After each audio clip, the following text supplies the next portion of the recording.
Baik, Assalamualaikum warahmatullahi wabarakatuh. Waalaikumsalam. Nah, Waalaikumsalam warahmatullahi wabarakatuh. jadi malam ini kita lanjutkan minggu yang lalu ya, hari Rabu ya, Rabu yang lalu sudah sampai kepada semapur. Dan itu adalah pembahasan tentang multi trading. Tapi sebelum lanjut ada yang lupa kemarin minggu yang lalu itu, hari Rabu yang lalu coba saya tunjukkan dulu nih.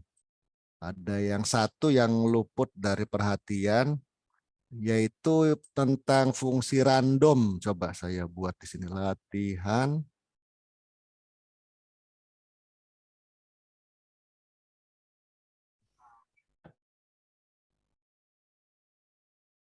Mana dia random? Ini. Di awal pembahasan Rabu yang lalu kan saya menjelaskan fungsi random, RAND ini. RAND random ya. Random kalau dari penjelasannya random itu, salah. Nah ini RAND random. Kalau dari penjelasannya di sini, ini ada kata-kata the function RAND is not reentrant gitu. Ini ada kata-kata not reentrant. Not reentrant itu selalu berkaitan dengan race condition dalam multitrading. Artinya tidak ada jaminan bahwa status di dalam fungsi random itu mengalami serialisasi atau terhindar dari race condition kan. Ada penjelasan since karena fungsi random itu menggunakan hidden state yang akan berubah setiap kali pemanggilan fungsi that is modified on each call. Nah, ini kata kuncinya ini. Artinya waspada kalau menggunakan fungsi RAND, fungsi random di dalam lingkungan multitrading karena statusnya ini ada hidden state-nya ini bisa mengalami race condition gitu. Nah, jadi kalau misalnya ada penjelasan seperti ini kan fungsi random ini saya bungkus dalam fungsi myRandom ya, di dalamnya panggil random, dan ini dipanggilnya sebagai fungsi di dalam multitrading. Di sini repair ini ya. Nah, repair ini di dalam fungsi multithread, repair jalan di dalam lingkungan multitrading. Ini myRandomnya, oh sudah ya, oh ini yang saya perbaiki. Sebelumnya kan begini nih sebelumnya nih. Sebelumnya seperti ini. Hari Rabu yang lalu saya buat programnya seperti ini. R sama dengan myRandom, tetapi ini di luar proteksi mutex. Jadi setelah mutex di lock dan di unlock, lalu apabila ada pekerjaan, ambil fungsi random. Dan ini tidak diproteksi begitu. Ada potensi mengalami race condition. Jadi sebaiknya ini dipindah ke dalam ini proteksi mutex nih, menghindari race condition. Jadi ini saya batalkan, ini dibatalkan di sini, lalu sepindahnya ke sini nih. Apabila ada visi pekerjaan, maka di sini adalah myRandom. Nah, pindahkan ke sini. Ini rawan race condition. Ini pindahkan fungsi random dalam proteksi mutex. Nah, gitu. Itu baru benar gitu. Seperti ini perubahannya. Ini kan sekedar mengambil bilangan random ya. Nah, seperti ini.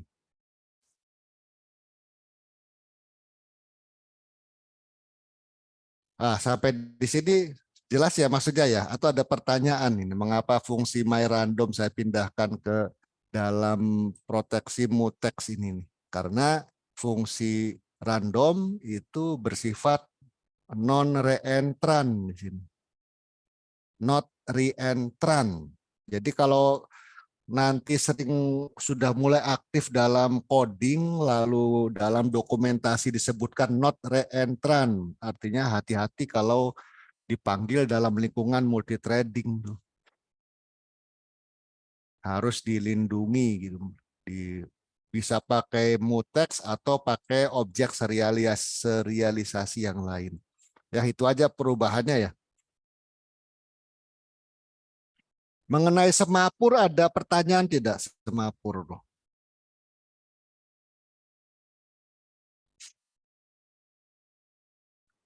Baiklah nanti mungkin pertanyaannya kalau sudah penjelasan lebih lanjut ya. Nah ini kalau saya make lalu jalankan lat 22, ini latihan minggu yang lalu seperti ini.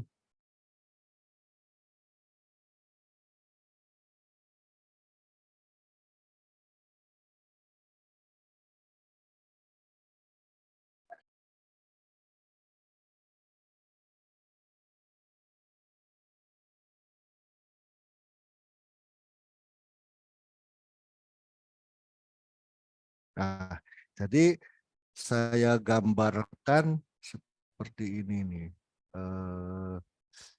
G-Paint, G-Paint atau Pinta G-Paint. Bukan ya.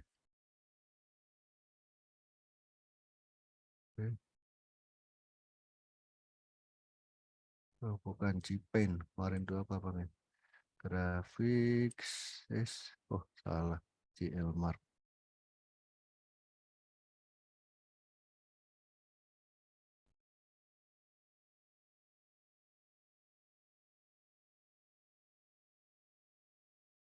Coba dulu dari grafik saya pindahkan ke Pinta.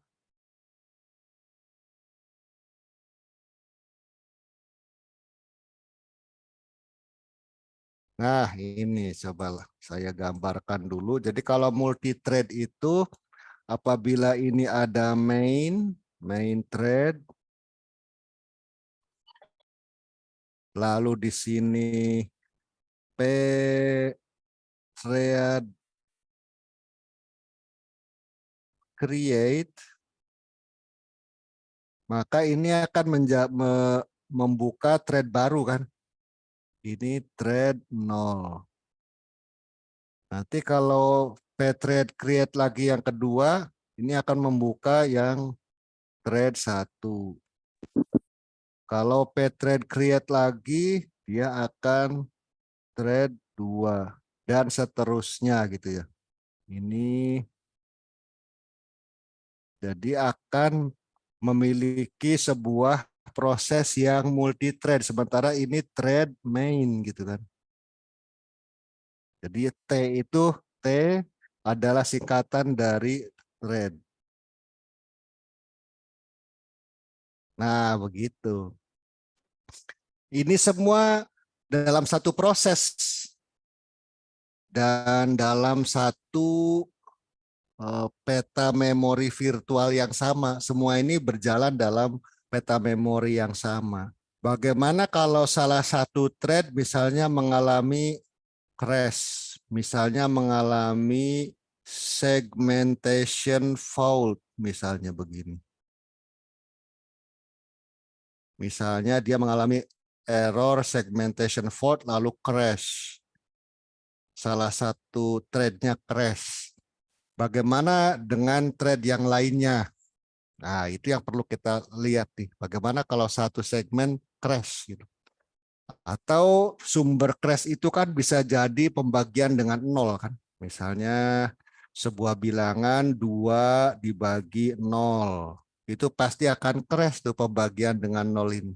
Nanti kita buat simulasi bagaimana kalau sebuah thread mengalami pembagian dengan 0. Bagaimana nasib thread-thread yang lainnya gitu. Kalau sebuah threadnya crash.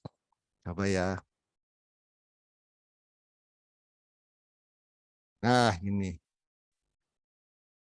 Ini kan random ya, fungsi random. Fungsi randomnya Rabu yang lalu minimum 2, maksimum 10. Bagaimana kalau saya buat di sini untuk mensimulasikan crash, saya buat X sama dengan 50 dibagi bilangan randomnya kurangi 2.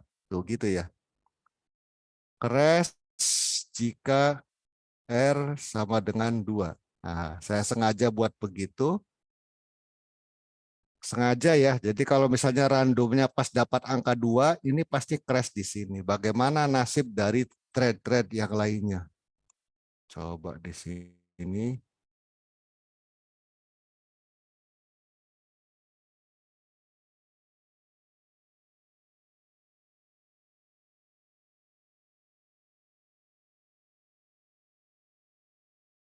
Nah, ini warning aja ya. Karena X-nya belum saya gunakan hanya untuk sengaja membuatnya menjadi crash karena pembagian dengan 0. Coba. Oh, ini nggak ada yang 2. Coba sampai ada yang dapat 2 detik, 7 detik, sekian detik, 6 detik. Oh, tidak ada yang 2 detik. Coba saya ulang lagi. Ah, ini floating point exception error core dump. Coba dulu, ulang lagi ya. Ulang.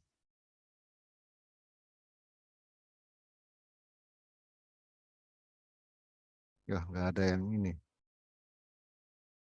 353.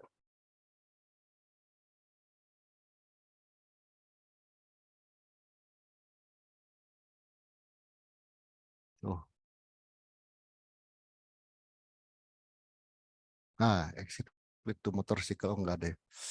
Mana yang 2 detik? Oh, coba saya buat lagi di sini. Y -5. Coba berikan ini. Oh, nggak ada yang dapat. 37.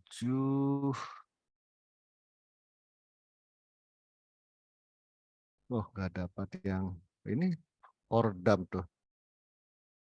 Ini belum selesai ya programnya. Begitu ada yang dapat angka 2 ataupun ini ataupun 5, coba saya buat di sini. Ini.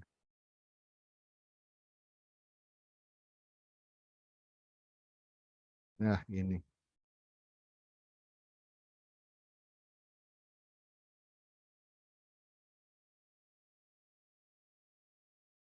Puluh. Nah, begitu ada yang dapat 5 detik, begitu ada yang dapat 5 detik karena saya tangkap untuk 2 keadaan ya. Ini akan kena error di sini. Dan keseluruhan program crash tuh. Programnya tidak akan mencapai akhir, tidak sampai ke tidak mencapai ini, tidak mencapai titik ini nih. Jadi mainnya pun ikutan crash, main threadnya itu. Salah satu threadnya crash, maka keseluruhan thread akan crash, akan stop ya. Ini terlihat di sini nih, begitu ketemu yang 5 detik semua crash. Nah, ini begitu jumpa yang 5 detik, ini langsung core dump, floating point exception. Jadi itu kelemahannya multi-threading tuh. Ini ada yang 2 detik nih, semua langsung crash. Nah, ini semua langsung crash apabila angka randomnya mendapat 2 detik atau 5 detik. Itu kelemahan dari multi-threading, jadi harus waspada nih. Kalau membuat program multi-threading, jangan sampai salah satu threadnya crash, berakibat keseluruhan program ikut-ikutan crash.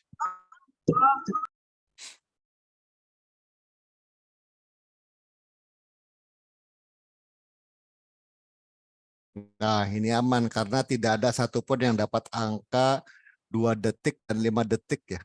Begitu salah satunya ada dapat 2 detik atau 5 detik, maka keseluruhan proses akan crash. Nah, seperti itu ya. Jadi persoalan dari multithread itu kalau salah satu threadnya crash, maka keseluruhan crash. Gitu ya. Nah, itu saya terbayang tuh berhati-hati, betapa berhati-hatinya sebuah program kalau di-create atau didesain dalam lingkungan multi-threading gitu kan. Contohnya MySQL itu multi-thread tuh. Bayangin si developer MySQL itu betapa hati-hatinya ya. Karena kalau ada satu klien yang koneksi ke server database MySQL lalu di sisi servernya dibuat thread baru dan thread itu mengalami crash, maka keseluruhan server mati. Tentu si programmernya ahli kalau sudah bisa membuat server dalam lingkungan multi-thread tuh. Baiklah, jadi apa solusinya untuk menghindari persoalan ini? Tetap kita menggunakan, memanfaatkan prosesor yang core-nya banyak kan untuk tugas-tugas yang paralel, tapi menghindari resiko seperti ini, persoalan ini nih. Jadi apa pilihannya gitu? Maka itu yang kemudian disebut dengan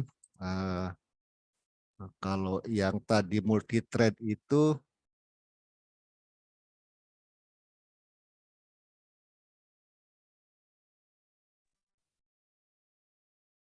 maka kita akan mempelajari alternatifnya adalah multiproses. Nah, begitu ya. Kalau multi-thread kan semua berada dalam satu proses gini kan. Semua berada dalam satu proses dan satu memory map, satu virtual memory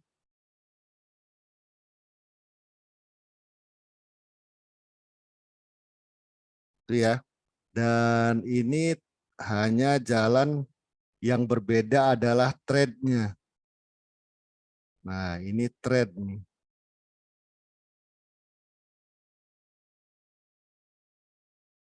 Nah, gitu multi-thread itu.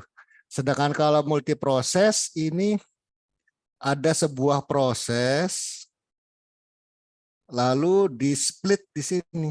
Kalau multi-thread kan di-split berupa thread. Kalau ini di-split menjadi proses. Nah, begitu. Ini bisa di-split lagi menjadi proses di sini. Dan ini proses ini terisolasi memorinya. Nah, gitu. Jadi tidak berada dalam ruang memori yang sama, tetapi dalam ruang memori yang berbeda. Sehingga kalau salah satu proses ini crash gitu kan, crash, entah segmentation fault atau pembagian nol, maka yang ini tetap normal, jalan tidak terganggu. Nah, gitu, tidak terganggu ya. Kalau ada salah satu proses yang crash ini. Nah, seperti itu. Jadi terisolasi dengan baik. Ini yang digunakan oleh PostgreSQL, server database. Itu setiap ada klien yang meminta koneksi ke server database akan dibuatkan proses terpisah gitu. Jadi kalau dia crash tidak akan menyebabkan keseluruhan server database crash. Salah satu contohnya gitu. Cuma ada juga kelemahannya kan. Kalau prosesnya setiap kali ada koneksi membuat proses baru lebih lambat. Kalau multi-thread ini membuat thread baru itu lebih cepat daripada membuat proses baru. Itu aja pro dan kontranya. Kalau multi-thread cepat, dia meng-create thread baru itu cepat karena tidak perlu membuat proses virtual peta memori yang baru. Sedangkan dalam multiproses setiap kali proses dicabangkan harus membuat peta memori yang baru untuk sebuah proses. Nah, malam ini kita akan belajar tentang multiproses.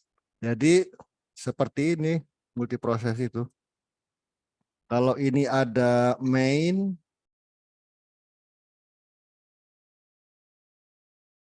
running ya, berarti sebuah proses ini pasti memiliki PID kan, proses ID. Nah, sebuah bilangan bulat. Kemudian di sini ada namanya perintah fork. FORK, fork gitu ya. Fork ini akan menghasilkan PID. Nah, gini, ini main PID, ini punya PID, lalu ketika fork, dia akan menghasilkan bilangan bulat nomor PID. Dan disinilah pencabangannya dimulai begitu. Gitu. Apabila terbaca PID-nya 0, maka ini kita berada dalam child.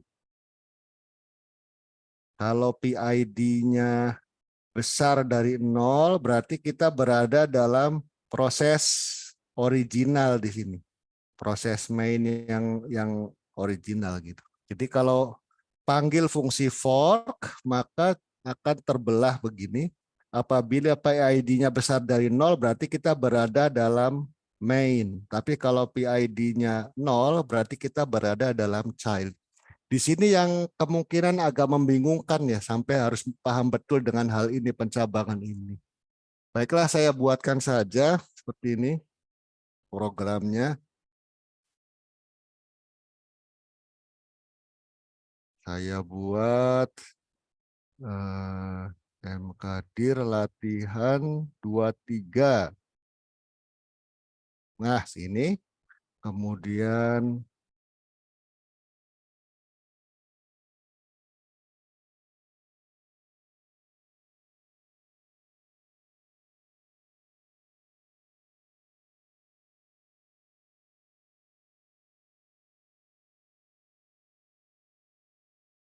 nah, ini kerangka dasarnya. Lalu untuk memanggil perintah fork, coba saya lihat dulu. Nah, ini saya harus menginclude uni std.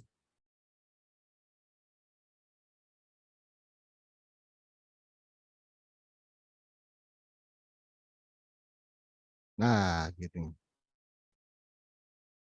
Jadi sebelum pencabangan, saya ingin tahu dulu main ini, induk dari proses ini, nomor PID-nya berapa. Nah, ini ya. Jadi sini PID T, main PID, get PID. Lalu saya print F, main PID,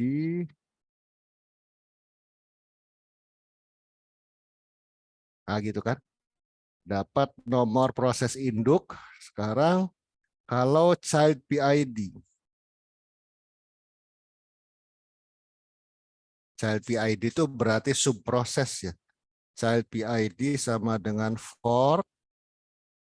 Nah, di sini pencabangannya berlaku nih.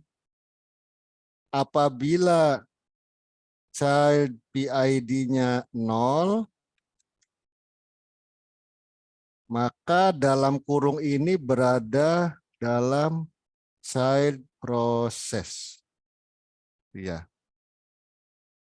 langsung return 0. Nah, kalau child PID-nya bukan 0, ini berada di apa namanya? Parent process. Atau ini saya buat jangan main ya, parent aja, parent, karena ada child berarti parent PID-nya.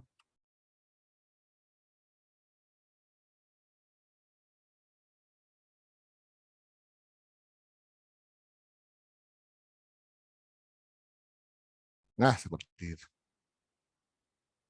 Nah, kalau berada di parent process, kita lihat di sini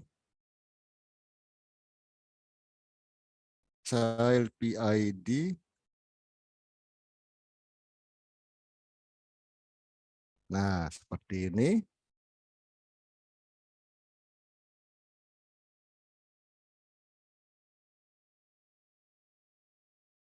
Nah, yang ini berada dalam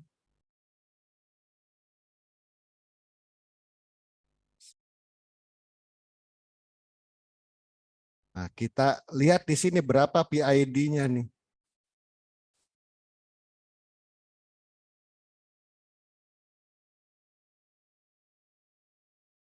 Nah, gitu. Terus child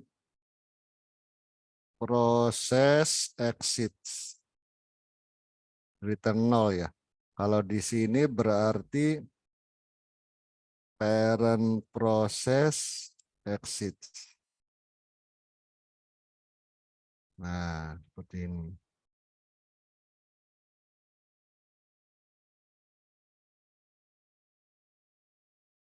Dah, gitu ya.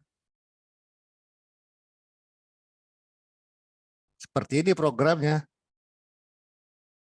Jadi di sini fork ini terjadi pencabangan. Kalau child PID-nya terdeteksi 0, maka kita berada di dalam child process. Nah, kalau tidak, maka kita tetap berada dalam parent. Jadi terbelah gitu. Ini tetap berada dalam parent. Plus ini.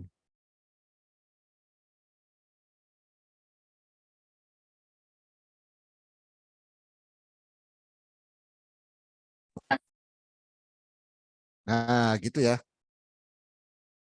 Jadi kalau setelah perintah fork ini apabila PID-nya 0, maka kita berada dalam child process, proses yang baru di-create. Apabila tidak 0, maka kita tetap berada di dalam jalur parent. Seperti ini.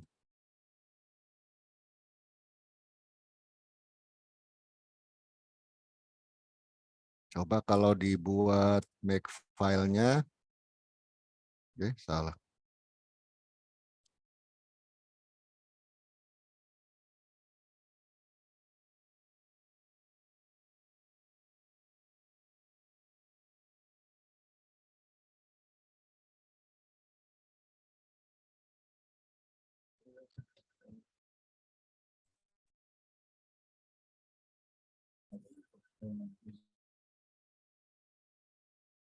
Ya, seperti ini tesnya.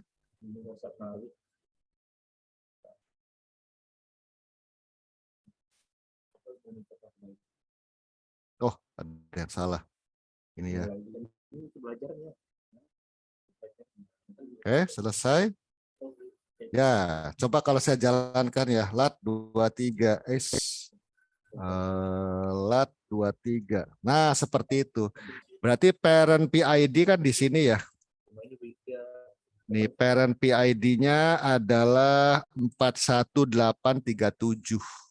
Kemudian ini fork, setelah fork ini child PID-nya ini 41838, lalu parent process exit. Sekarang bagaimana inside-nya ini? Inside child process. Jadi di dalam child process sendiri ketika panggil get PID dapat nomor yang sama seperti ini, deteksi oleh induknya 41838.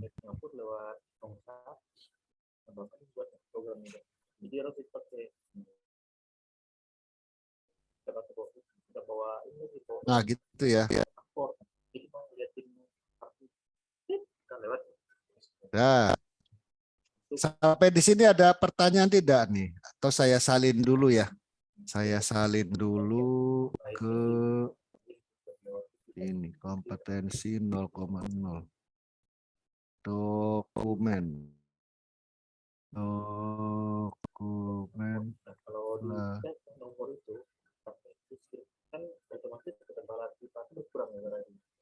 Hmm.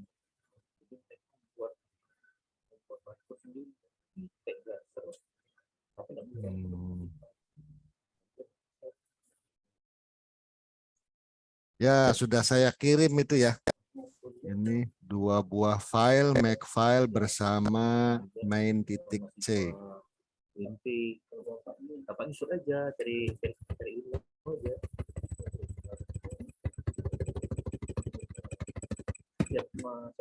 Nah, silakan ini kalau ada pertanyaan ditanyakan dulu ya. Jadi kuncinya di sini. Jadi tidak lanjut dulu kalau ini belum dipahami gitu. Karena ini kuncinya di sini nih.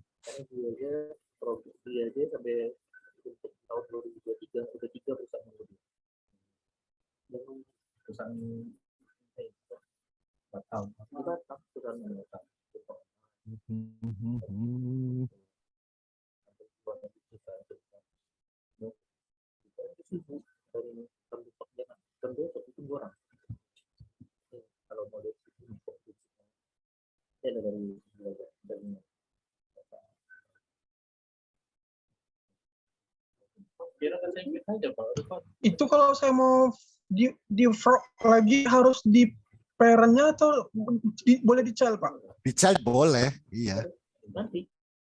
Nggak masalah kalau di child berarti ya, Pak? Nggak masalah, iya. Di child juga boleh, tetap di parentnya juga boleh.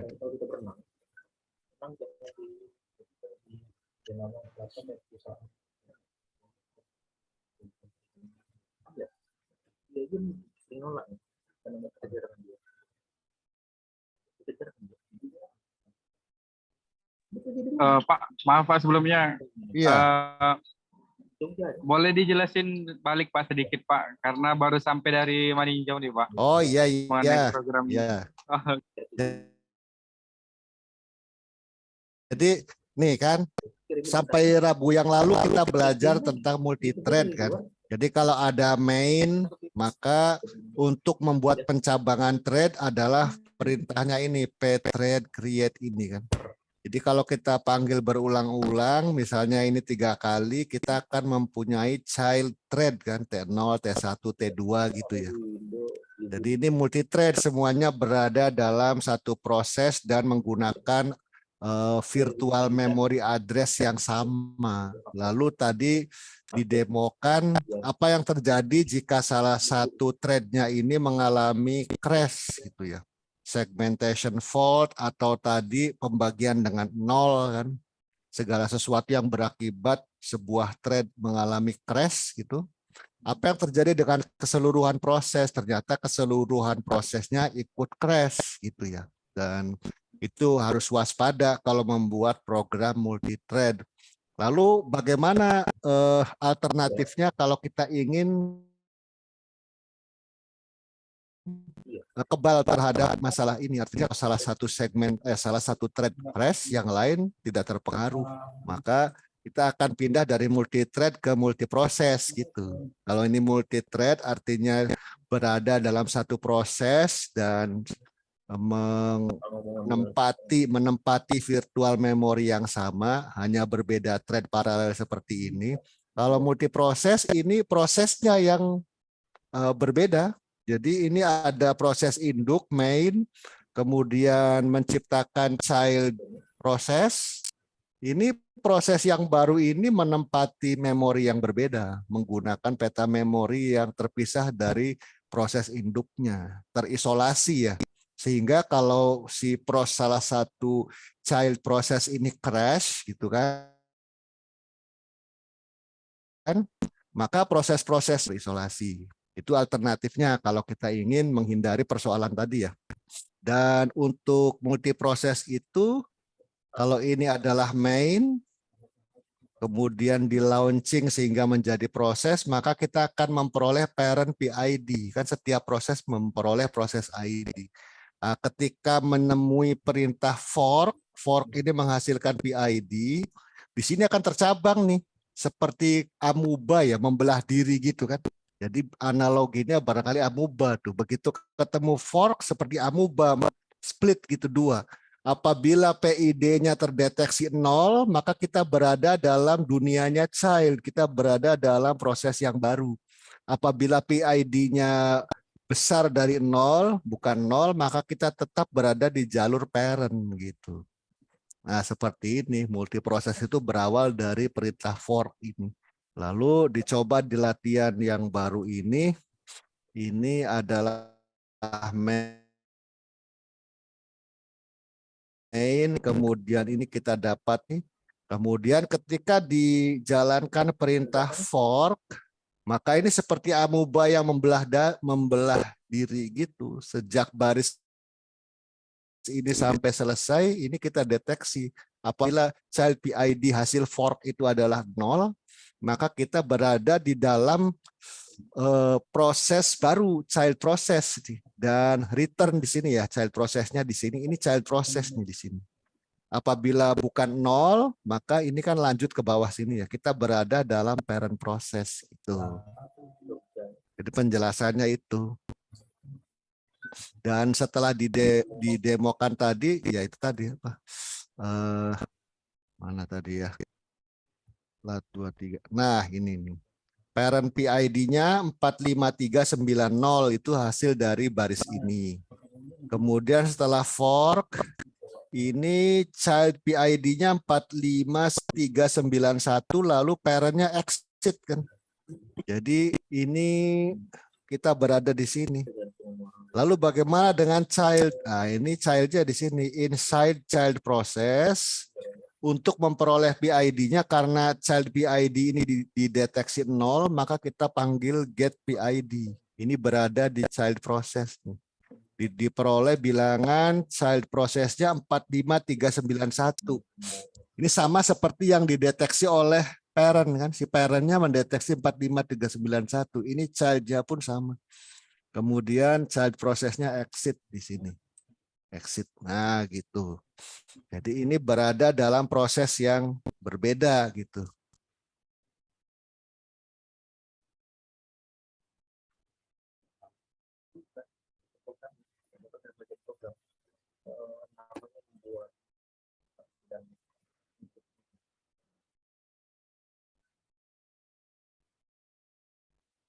Cuman ada pertanyaan tidak ya tentang penjelasan ini, fork ini?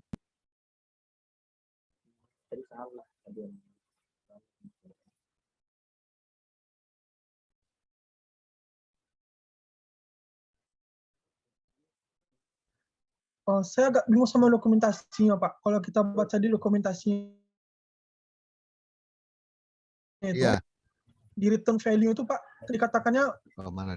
Oh, coba S berapa? S2 ya? S2. Ah, Iya. ini. Return value, Return Pak. value. Nah, on success ya.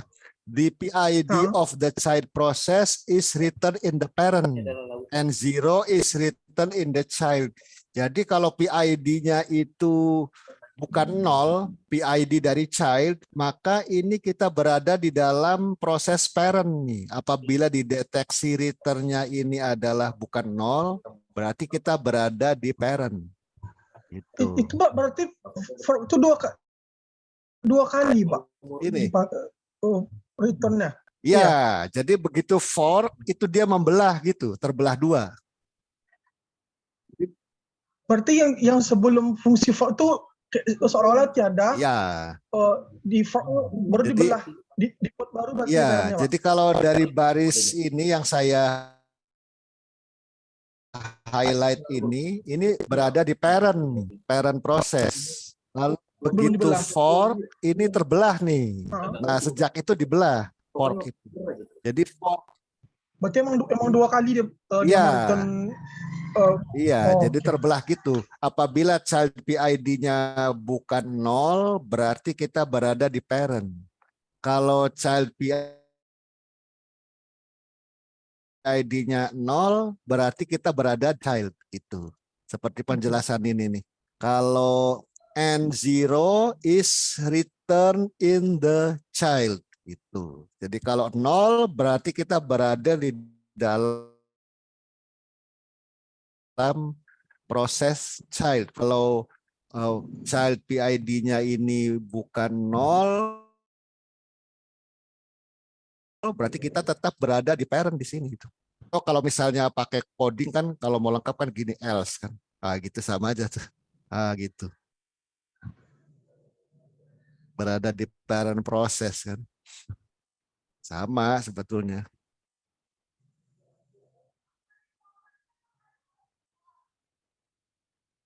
Kalau gitu seharusnya yang PAD setelah berada di parent proses itu nilainya sama dengan setelah berada di parent proses. Ini ya. Karena kan tadi kan karena pernyataan dari manualnya kan setelah di fork selain pada 0 ya seharusnya nilai PID ini kan on success ya. On success the PID of the child process kan. Jadi nomor PID dari child is return in the parent tuh. Jadi nomor Oh, childnya nomor PID. ya, Oke. Nomor PID dari iya childnya yang dikirim dikirim ke ke parent parent. berarti. Berarti child Oh, PID ini kalau seandainya bukan 0, kita berada di parent sini. Tapi kalau child PID-nya 0 ini, maka kita di sini ini berada dalam child.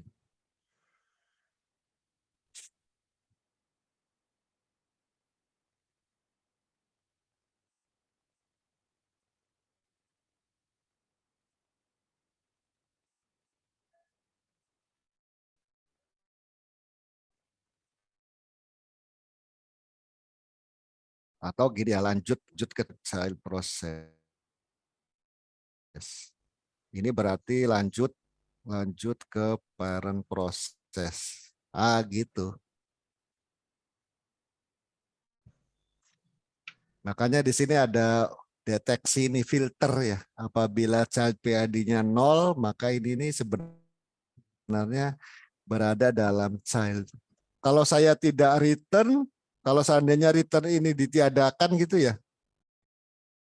Kalau return ini ditiadakan, berarti child process ini berjalan dari sini, terus sampai sini return nih.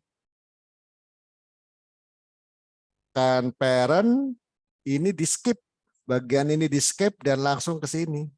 Itu. Maka nanti kalau tanpa return ini kita akan melihat seperti ini kejadiannya nih. Kalau tanpa return ya. Nah, gitu. Ada 2 kali kata-kata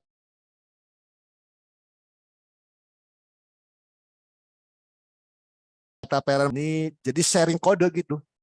Jadi ini bagian child dikerjakan ini, lanjut ke sini exit gitu. Nanti akan membingungkan. Supaya tidak bingung, saya return di sinilah. Supaya terpisah jelas kan.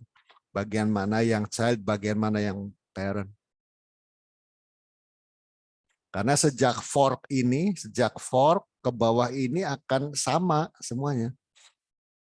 Baik parent maupun child. Maka sebelum berlanjut ke sini saya return 0 di sini childnya supaya jangan dikerjakan oleh child.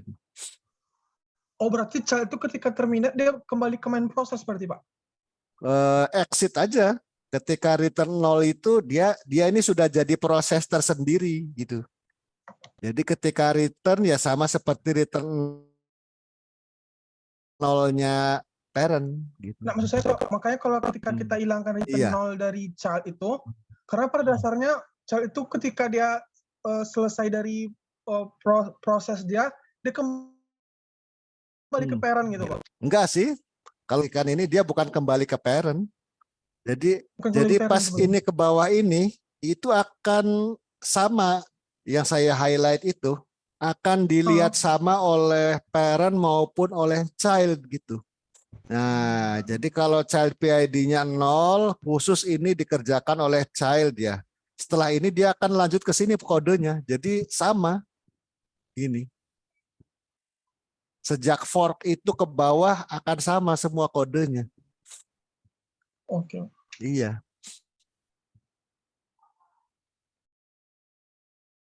Tinggal lagi kalau kita mau memfilter ini dia. Makanya kita harus bisa memilih filternya di mana areanya child berarti di sinilah. Kalau childnya 0, ini jalankan.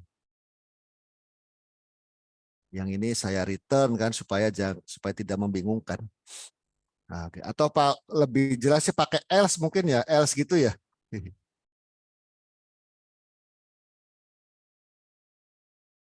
Nah, gitu. Nah, gitu. Nah, kalau pakai else mungkin lebih jelas nih. Kalau childnya 0, berarti kita lanjut ke child process, berada dalam child process. Kalau tidak, maka berada di parent process gitu.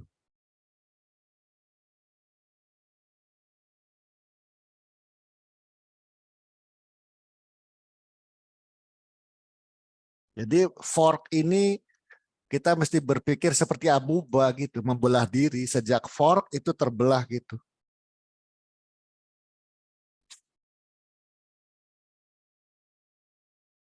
Nah, seperti itu.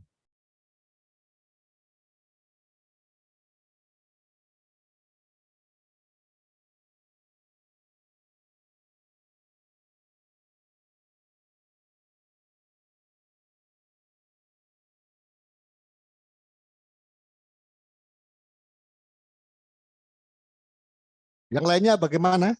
Masih bingung kan?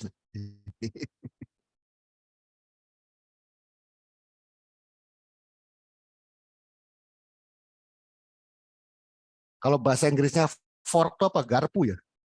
Spoon, sendok, fork, garpu. Oh, berarti seperti bentuk garpu di paralel gitu ya, di cabang gitu.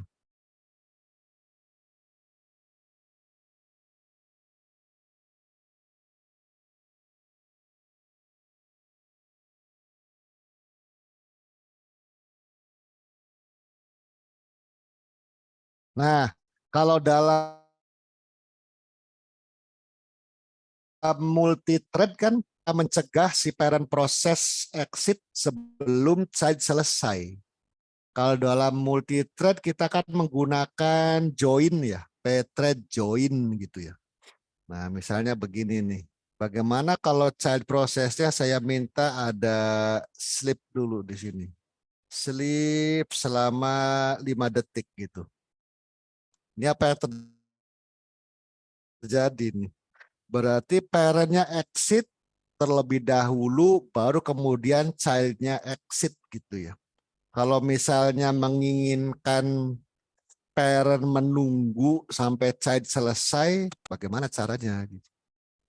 Coba kalau saya make di sini. Jadi kalau menggunakan multi proses, kita punya perintah namanya wait PID. Nah ini nih, wait PID seperti ini nih. Wait PID. Yang di-include adalah sys wait. Nah, jadi coba pasang include-nya di sini. Lalu di mana dipasangnya? Di parent ya. Kita akan menanti wait for child PID exits. Nah, jadi perintahnya wait. Kemudian apa yang di wait ini? Nomor PID, nah ini nih, seperti ini. Oke, berarti nomor PID-nya adalah child yang kita tunggu. Parent-nya menunggu child PID selesai. Statusnya, status boleh diisi 0 ya. Boleh diisi 0 nih. Wait PID, mana dia status. Status W, status W, status.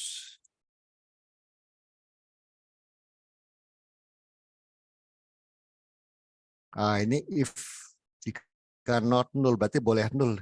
W status kita nulkan dulu.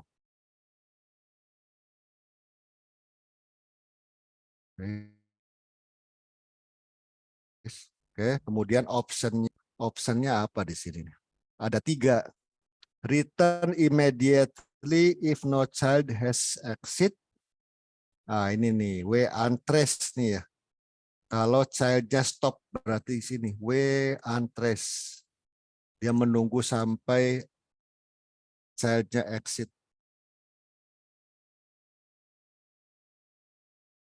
Nah, seperti ini. Coba wait. Jadi childnya ini setelah fork, child akan sleep 5 detik. Sementara parentnya akan menunggu child selesai.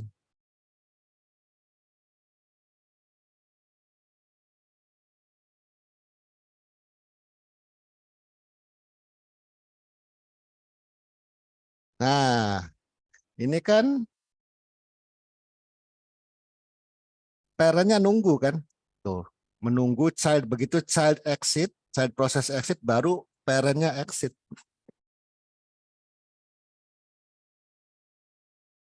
Ini untuk memperjelas perbedaan antara child dan parent.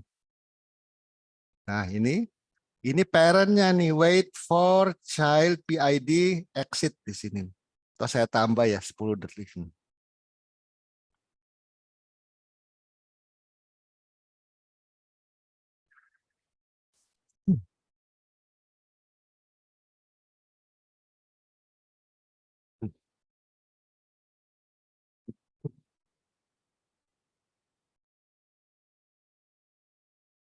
oh diberi keterangan lah. Ini inside parent process. Di sini parent process waits for, nah ini lebih jelas. Nah, seperti ini. Jadi parent prosesnya menunggu child selesai. Nah, ini childnya nih 10 detik. Begitu child setelah 10 detik terlampaui, childnya exit, baru parentnya exit. Nah, ini kan efeknya seperti kalau dalam multi thread adalah join ya. Menunggu child selesai. Seperti ini. Coba saya upload dulu. Dokumen mana dia? Nah, ini.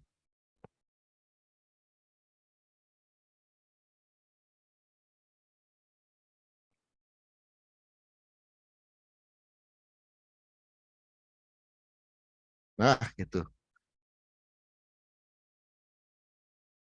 Nah, saya kirim tuh, parent wait for child exits. Nah, seperti ini kodenya, berarti sudah bisa kita lakukan sinkronisasi ya. Jadi parent bisa menunggu sampai child selesai.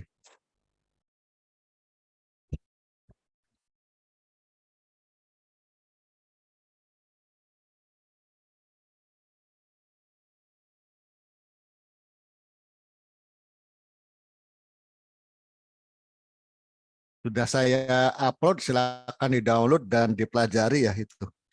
Bagaimana parent proses menunggu child selesai.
Sudah bisa dicoba nih? Mana teman-teman? Udah nyoba? Dipastikan dulu paham ya sampai di sini, nanti terlanjur dari sebelum terlanjur kompleks gitu, rumit, dicoba dulu yang dasar ini.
Nah, sekarang akan saya buat situasinya sama seperti multithread di awal-awal latihan dulu.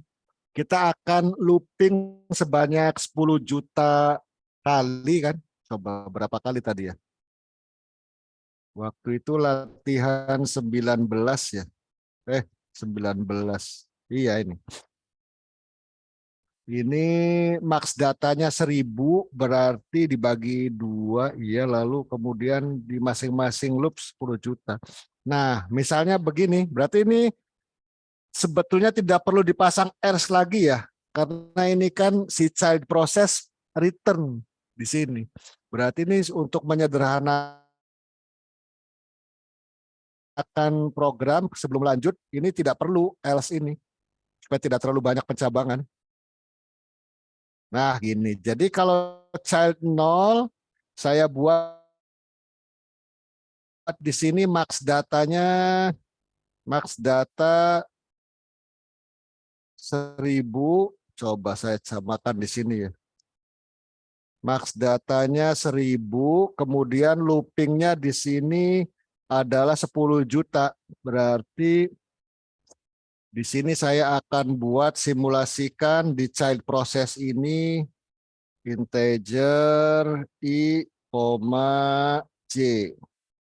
For i sama dengan 0, i kurang dari max data dibagi 2, misalnya 2 aja ya.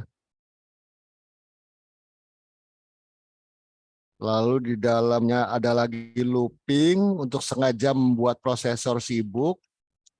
J kurang dari 10 juta. Ini tidak dilakukan apa-apa, hanya untuk pembebanan prosesor. Nah, seperti ini. Nah, ini di child process nih.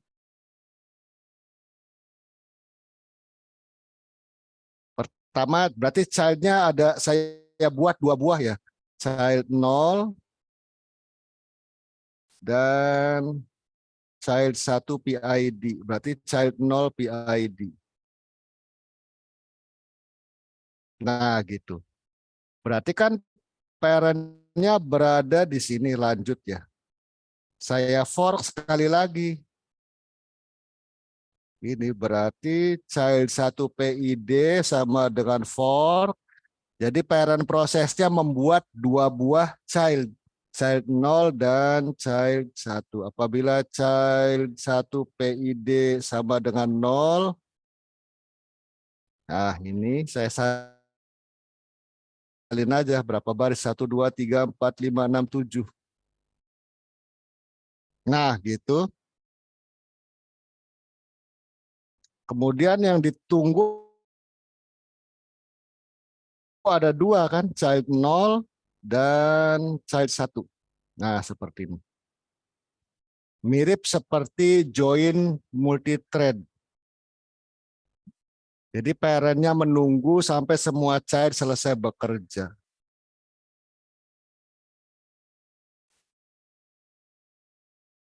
Nah, ada child PID, salah. Child hero PID. Atau ini nggak usah ada di sini.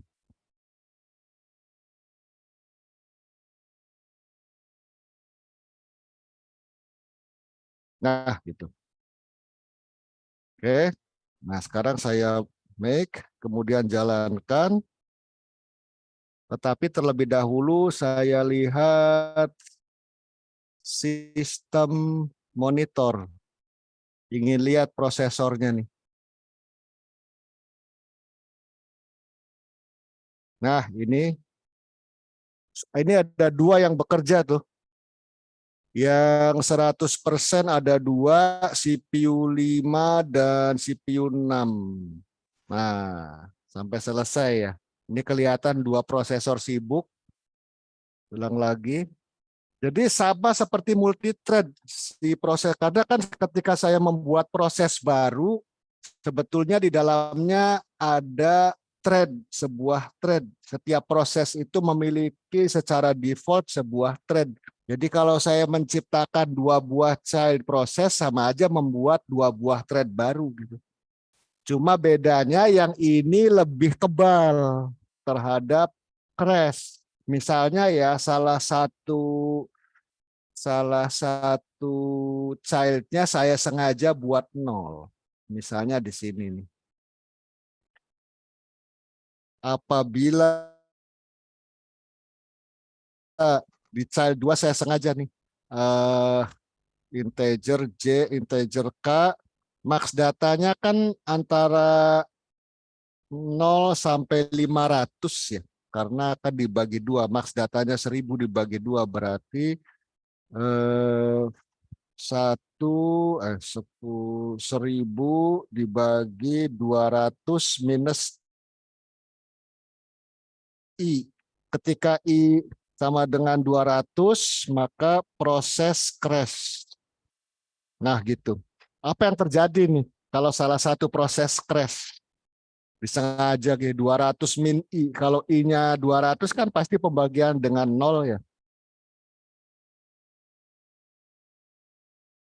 Ya, ini unused, biar aja unused karena ini hanya untuk sengaja membuatnya crash.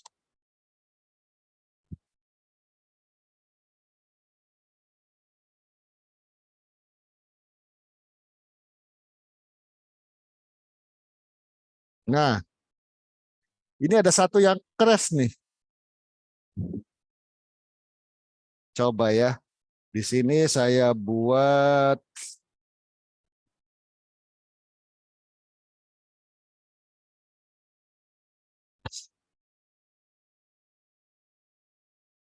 ini ada salah satu yang crash nih pasti.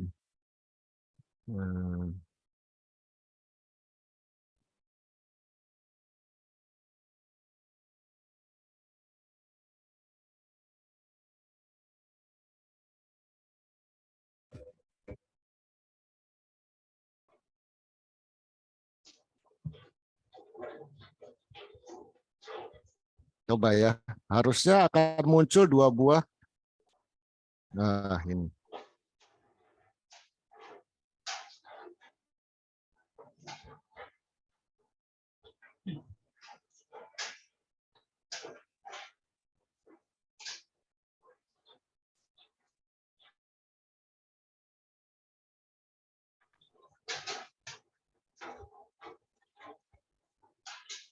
Nah, ini. Ada 2 childnya nih, 59059 dan 59060. Kita lihat apakah dua-duanya selesai atau salah satu. Nah, 59059 exit. Tetapi 59060 tidak pernah exit. Ini 59060 yang mengalami crash itu, tidak selesai ya. Namun 59060 yang crash ini tidak mengakibatkan 59059 crash. Jadi di sini yang dimaksud dengan kebal terhadap ini ya, crash salah satu proses. Jadi kalau menggunakan multiproses, apabila ada yang crash ini 59060, yang lain parent-nya pun tetap running. Gitu ya. Jadi di sini sekedar membuktikan bahwa yang saya tunjukkan tadi, mana tadi? Ini nih, gambar ini nih. Kalau dalam multi-thread, salah satu thread crash, keseluruhan proses akan shutdown, mati. Tapi kalau multi-proses, salah satu child process crash, yang lain tidak terganggu. Ini sudah dibuktikan di sini. Coba saya upload ya sini ya.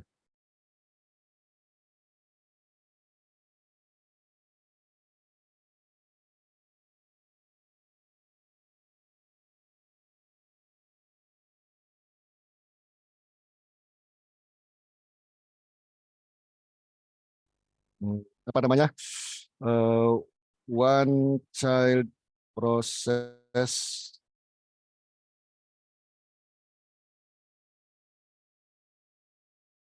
crash. Nah, itu sudah saya upload tuh, one child process crash. Jadi ketika I-nya angka I mencapai angka 2 ini yang child 1 ini akan crash dan tidak pernah sampai di sini programnya, tidak pernah mencapai baris ini. Sebaliknya kalau yang child 0 ini akan sukses sampai exit, tidak ada gangguan. Yang child 1 di sini terganggu dan crash tidak sampai di sini.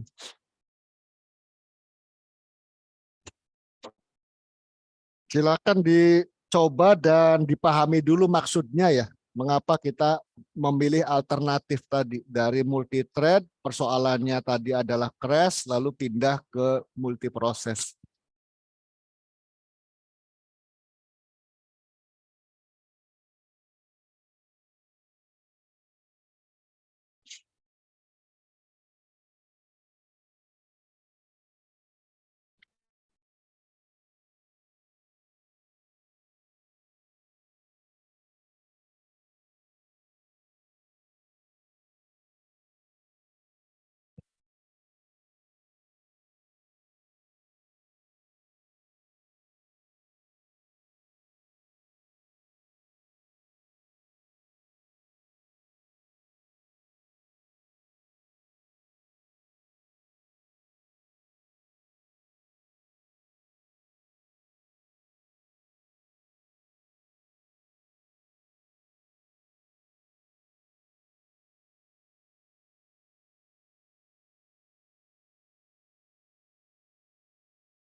Oh, kalau jamak mestinya bukan is ya.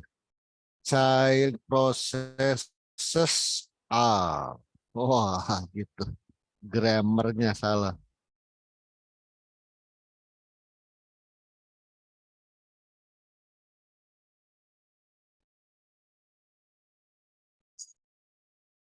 Ya,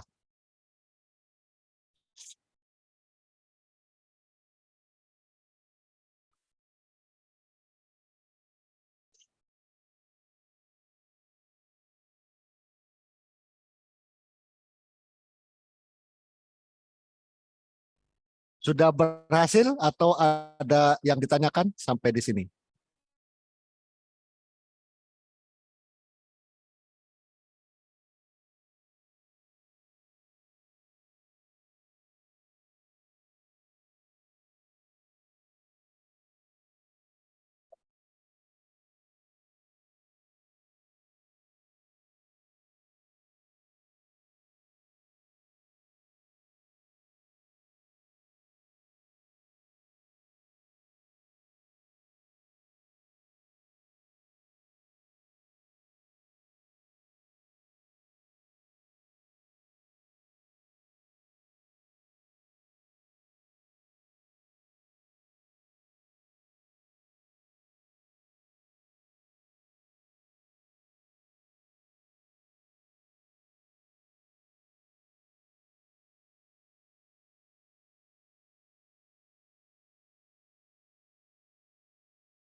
Sudah ada yang berhasil membuat ini? Wah, ini mana nih orang?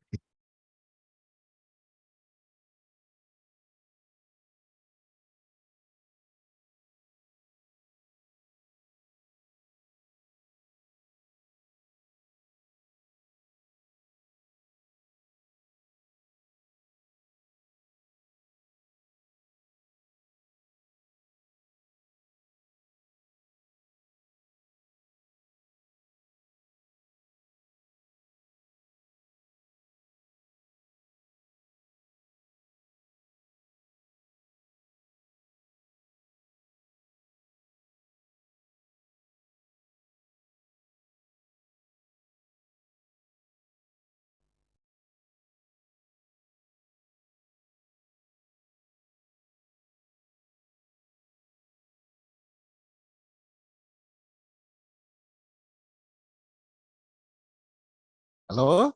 Wah, pada kemana nih orang nih? Ini kami ada beberapa orang yang baru pulang dari Maninjau, Pak. Ada kegiatan. Mungkin banyak Oh, gak hadir ya, Pak. Karena ada kegiatan pengabdian. oh gitu. Iya, iya. Ini lagi kejebak hujan, belum sempat pulang, Pak. Oh gitu. Ya udah, Iya, Pak. nanti atau di stop aja dulu ya ngikutin ini. Jadi nanti yang program ini sampai di sini dulu. Ini silakan kodenya sudah saya upload di mana? Di grup WA. Jadi yang perlu dipahami adalah motivasinya dulu. Jadi multiproses ini diperkenalkan untuk mengatasi masalah tadi, salah satu yang crash itu ya. Iya. Jadi kalau harusnya dicoba dulu, kalau belum sempat ya jangan ditambah dulu materinya. Nanti bertumpuk kan ya. Jadi saya kira ini aja dulu materinya tentang fork ini ya. Fork, jadi perlu diperhatikan fork. Kalau saya harapkan sih jangan sampai tidak dicoba ya, karena khawatir nanti malah jadi menumpuk informasinya dan tidak dipahami maksudnya. Ini aja dulu, silakan nanti kalau udah sempat ini. Jadi malam ini kita tentang fork ini, fork multiproses, pengantar multiproses. Hujan Kalau lebat kali, sudah Pak. berhasil hari ya, iya, iya di sini pun hujan nih, iya, iya hujan kan di luar. Emangnya hujan-hujanan di luar gitu. Iya, iya.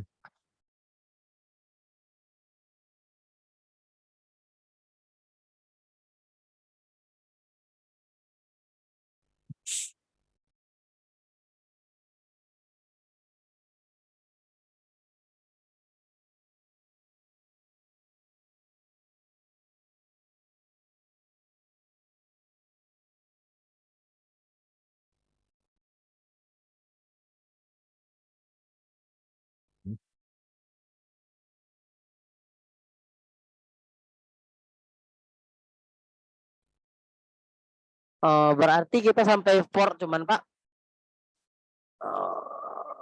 Eh,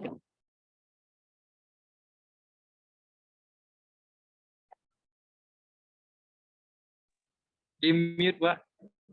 Itunya. masih mute Pak. Iya, sudah. Jadi tentang sampai fork dulu.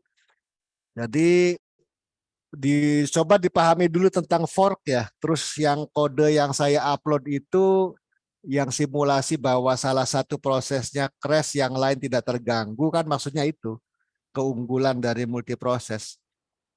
Nanti hari Selasa depan ya fork, siapa kalau masih ada pertanyaan dibahas lagi. Kalau tidak ada, Selasa depan kita bicara bagaimana ininya, apa yang dikerjakan di multithread dahulu, bagaimana kalau diimplementkan dalam lingkungan multiproses lah gitu ya. Yang sudah dilakukan. Kita ada berapa sih yang multithread itu? Satu mutex ya. Mutex, lalu condition, kemudian semapur, ada 3 ya. Lalu yang 3 objek sinkronisasi itu kalau dijalankan di lingkungan multiproses jadinya seperti apa gitu. Nah, itulah yang akan dilanjutkan sampai minggu-minggu berikutnya sebelum materi akhir. Nanti pada akhirnya kalau sudah mengerti bahwa multiproses itu bisa berkomunikasi, itu awal dari materi terakhir, bab terakhir tentang interproses communication. Bagaimana antar proses berkomunikasi gitu kan. Asalnya kan dari sini sebetulnya mulanya.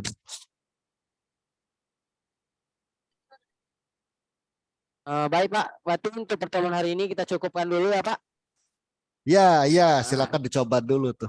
Baik, dengan mengucapkan alhamdulillah, kita tutup dengan mengucapkan assalamualaikum warahmatullahi wabarakatuh. Waalaikumsalam warahmatullahi wabarakatuh.